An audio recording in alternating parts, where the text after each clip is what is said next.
لہذا قبل اس کے کہ میں حضرت والا کو دعوت سخن دوں، ہمارے درمیان دارالعلوم وقف دیوبند کی سرزمین سے تشریف لائے ہوئے ایک اور مہمان معظم جناب حضرت الاقدس مولانا اسجد قاسمی دامت برکاتہم العالیہ، میں حضرت والا کو چند منٹوں کے لیے دعوت سخن دے رہا ہوں اس شعر کے ساتھ کہ عزائم میں سمودوں اپنی دریاؤں کی طغیانی، عزائم میں سمودوں اپنی دریاؤں کی طغیانی، اٹھو اور بخش دو ذروں کو تاروں کی درخشانی۔ حضرت مفتی اسجد صاحب قاسمی دامت برکاتہم العالیہ مائک کو آپ سبھی حضرات بیٹھے رہیں بھائی، حضرت والا کی قیمتی نصیحتیں ہوں گی، اس کے بعد ہم سب کے صدر محترم مفتی سلیم صاحب قاسمی دامت برکاتہم العالیہ ان کی دعاؤں پر ہمارا یہ پروگرام اختتام پذیر ہو جائے گا۔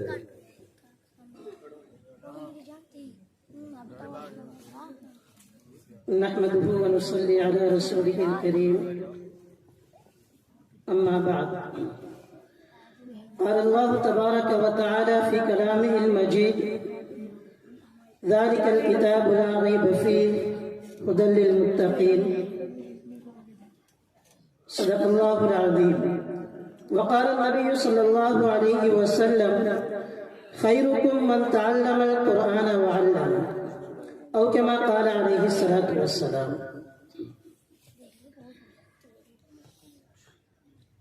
تاریخی بہت زیادہ طویل ہوتی جا رہی ہے اور ہمارا سفر بھی کافی طویل ہے، اور ناظم صاحب نے پہلے ہی وقت کی زنجیروں میں پابند کر دیا ہے۔ ان تمام باتوں کا خلاصہ یہ ہے کہ وقت اتنی گنجائش نہیں دیتا ہے کہ میں بہت زیادہ دیر آپ لوگوں کے درمیان رہوں۔ اس سے پہلے جو بیانات ہوئے ہیں ہمارے رفیق محترم مولانا جمشید عادل صاحب اور مفتی سجاد حسین صاحب نے جو معاشرتی برائیوں کو بیان کیا اور ان کو حل کرنے کا جو طریقہ سکھلایا ہے، اس میں صرف ایک چیز کا اضافہ کر کے اپنی بات کو مکمل کرنا چاہوں گا کہ یہ جو معاشرتی بیماریاں ہیں ان کو اگر حل کرنا ہے تو ہمیں کہاں سے حل کرنا پڑے گا؟ ہمارے پاس ایسی کیا چیز ہے جس چیز کا انتخاب کر کے ہم اپنی معاشرتی بیماریوں کو اچھے طریقے سے حل کر سکتے ہیں؟ جب ہم قرآن شریف کی تلاوت کرتے ہیں تو اس کے ابتدا میں نے جو قرآن کریم کی آیت تلاوت کی ہے وہ قرآن کی ایک دم ابتدائی آیت ہے، جس کے اندر اللہ تعالیٰ فرماتے ہیں ذالک الکتاب لا ریب فیہ، کہ یہ وہ کتاب ہے جس کے اندر کسی قسم کا کوئی شک اور شبہ نہیں۔ مطلب 1400 سال پہلے 1450 سال گزر گئے، 1450 سال گزرنے کے باوجود اب تک 1400 سال میں کوئی ایک بندہ ایسا پیدا نہیں ہو سکا جو یہ ثابت کر دے کہ قرآن کے اندر کوئی شک پیدا ہو گیا۔ ایسا نہیں ہے کہ لوگوں نے کوششیں نہیں کی، حکومتوں نے کوششیں نہیں کی، یونیورسٹیز نے کمیٹیاں نہیں بنائی گئی، بلکہ پورے کا پورا ملک جمع ہو کر کے، عوام کا گروہ جمع ہو کر کے لوگوں نے کوششیں کی ہیں، بلکہ خود اللہ تعالیٰ نے کہا ہے کہ قل فاتوا بسورۃ مثلی، کہ اگر تم اس قرآن کو جھٹلاتے ہو اور تمہارا یہ دعویٰ ہے کہ قرآن جو ہے یہ نبی خود لکھتے ہیں یا کہیں اور سے لے کر کے آتے ہیں، یہ اللہ تعالیٰ کا کلام نہیں ہے، تو اس جیسی کوئی ایک صورت پیش کرو۔ لیکن میرے بھائیوں 1450 سال گزر گئے، ہر زمانے میں ہر طرح کے لوگوں نے اس کا مثل پیش کرنے کی کوشش کی ہے، لیکن خدا کا کلام ہے، خدا خود فرماتا ہے کہ ذالک الکتاب لا ریب فیہ، کہ یہ ایسی کتاب ہے جس میں کسی قسم کا کوئی شک نہ تو کل تھا نہ آج ہے اور نہ قیامت تک ہو سکتا ہے۔ کیوں نہیں ہو سکتا ہے؟ کیونکہ اللہ تعالیٰ فرماتے ہیں انا نحن نزلنا الذکر وانا لہ لحافظون، کہ ہم نے اس قرآن کو نازل کیا ہے اور ہم ہی اس کی حفاظت کرنے والے ہیں۔ اور جس کی چیز کی حفاظت کا ذمہ وہ ذات لے لے جس نے اس دنیا کو وجود بخشا ہے، جس نے اس کائنات کو بنایا ہے، جس نے زمین و آسمان کو پیدا کیا، تو میرے بھائیوں سوچو کہ اس کے اندر رد و بدل کون کر سکتا ہے؟ آج ہم بینک کے اندر پیسہ ڈپوزٹ کرتے ہیں، اپنے سامان رکھتے ہیں، تو صرف بینک کے یہ کہنے پر کہ اگر آپ ہمارے یہاں سامان رکھتے ہیں تو وہ چیز محفوظ رہے گی، ہمیں اتنا بھروسہ ہوتا ہے کہ ہم اپنی پوری کی پوری عمر کی کمائی اس بینک کے حوالے کر دیتے ہیں۔ تو ایک انسان کے کہنے پر، ایک بینک کے کہنے پر ہمیں اتنا بھروسہ ہو جاتا ہے، تو سوچئے رب العالمین فرما رہا ہے، کون ہے رب العالمین؟ جب قیامت قائم ہوگی اور تمام چیزوں کے اوپر موت طاری ہو جائے گی تو اللہ تعالیٰ فرمائیں گے لمن الملک اليوم، کہ دنیا کے اندر اکڑ دکھانے والوں، زمین پہ اکڑ کر چلنے والوں، اپنی بادشاہی پہ ناز کرنے والوں، اپنی خوبصورتی پہ اترانے والوں، اپنے پیسوں کے بلبوتے پر دوسروں کو نیچے دکھانے والوں، بتاؤ آج کس کی حکومت ہے؟ لمن الملک اليوم، آج کس کی حکومت ہے؟ کوئی جواب دینے والا نہیں ہوگا، ہر طرف سناٹا طاری ہوگا، ہر طرف خاموشی چھائی ہوئی ہوگی۔ اللہ تعالیٰ خود فرمائیں گے للہ الواحد القہار، کہ آج اس اللہ کی حکومت ہے جو قہار ہے اور واحد ہے۔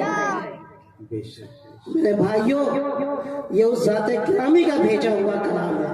یہ اس ذات گرامی کا قول ہے کہ ذالک الکتاب لا ریب فیہ ھدی للمتقین، کہ یہ وہ کتاب ہے جس کے اندر کسی قسم کا کوئی شک و شبہ نہیں ہے۔ اس سلسلے میں بہت طویل نہیں کروں گا، صرف 2 واقعہ بیان کروں گا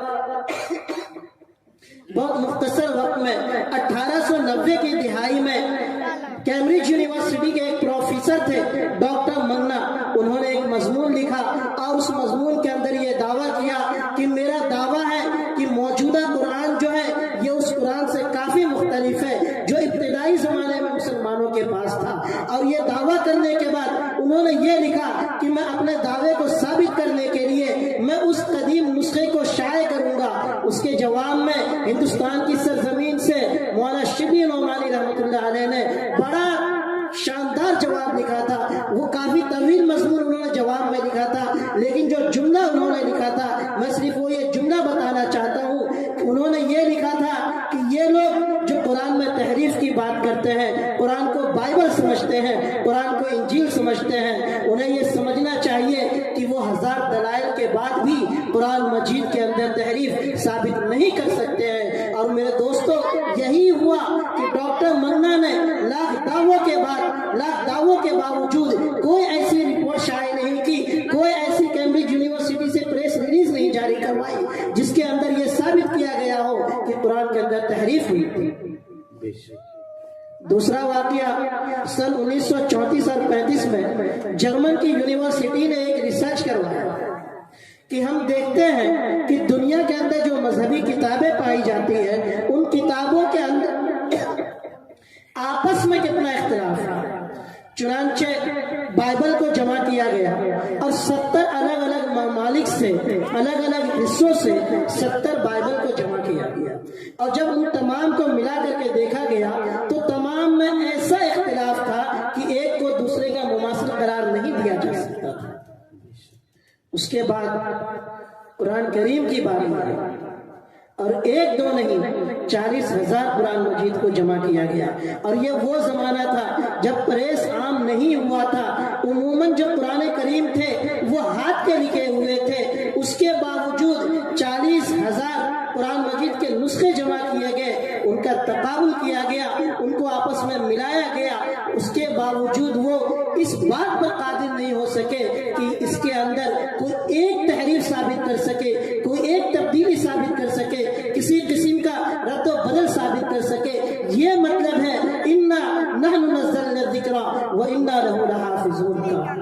کہ 1400 سال پہلے جو قرآن اللہ تعالیٰ نے نبی کریم صلی اللہ علیہ وسلم پر بھیجا تھا، آج تک وہ قرآن بیائی نہیں، تمام تر صفات کے ساتھ، حروف کے ساتھ، تمام علامتوں کے ساتھ ہمارے پاس موجود ہے۔ اس قرآن کی پہلی آیت کے اندر ہے ھدی للمتقین، کہ یہ جو قرآن ہے یہ متقیوں کے لیے ہدایت ہے، اس میں متقیوں کے لیے ہدایت ہے۔ متقی کون ہے؟ متقی وہ شخص ہے جس کے دل میں اللہ تعالیٰ کا خوف ہوتا ہے، جس کو یہ احساس ہے کہ جب کل قیامت کے دن اللہ تعالیٰ ترازو قائم کریں گے، وہ دن ہوگا کہ الیوم لا تجزا